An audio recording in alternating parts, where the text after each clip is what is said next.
Good morning, everyone. Mike Okert here. So, I posted a video in reference to fixing credit using your own money, not having to buy anything, and having stellar credit rating when you are done with this project. So, it had to do with opening up secured loans. And so, what I wanted to do is go into a little bit more detail on how this is done so you kind of see it written down a little bit. So let me turn this around. I put this chart up here and hopefully you guys can replay this over and over again. And if you have any questions, you can reach out. Okay? Okay. So I talked about taking three banks, right? Bank one, bank two, bank three. You have $1,500, okay, of your own money.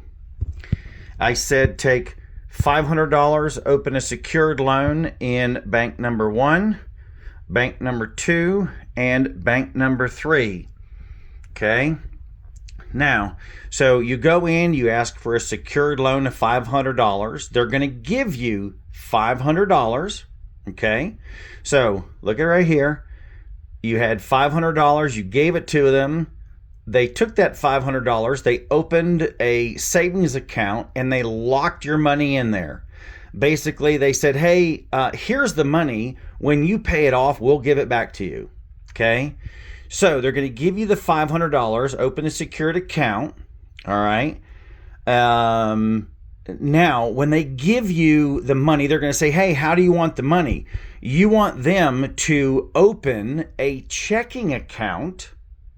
They're going to take the $500 that you secured. They're going to give you $500. You're going to put it into a checking account.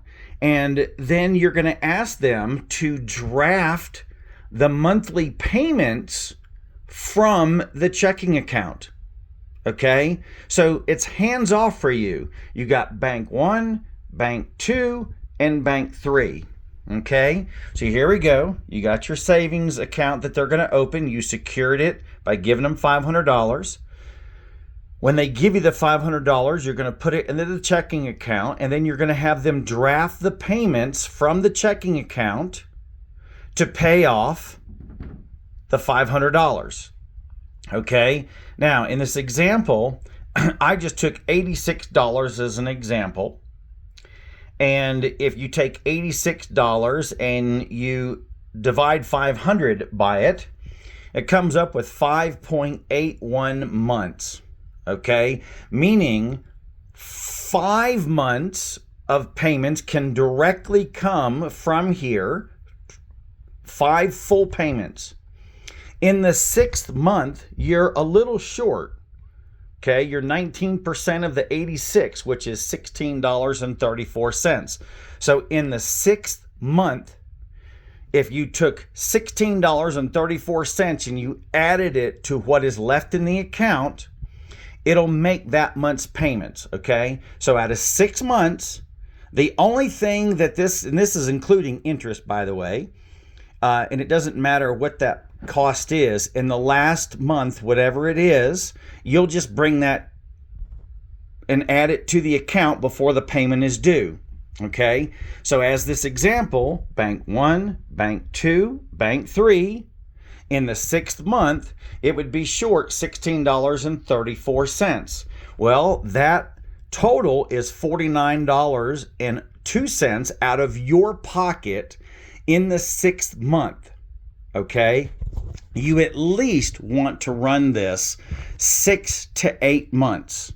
All right, so I probably wouldn't run it that long if you're short on cash, because obviously in the 7th month that you would be liable for all of this, except you could do this again. Now here's the great part. In the 6th month, when you made the payment, okay, you tallied everything up and it made the final payment, they will unlock your savings account and this $500 is yours again. That $500 is yours. Okay? So you used your money across 6 months. The most that this example cost you was $49 across 3 banks, and now you have shown to banks that you are a good credit risk and that you're able to make good, consistent payments over the course of 6 months.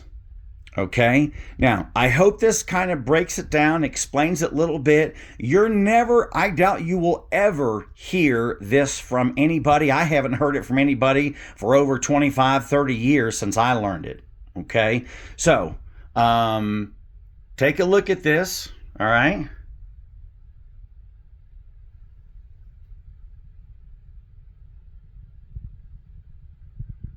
Okay, there you go. And of course, if you have any questions, don't hesitate to reach out. Hope that was helpful. You guys have a great day. Bye-bye.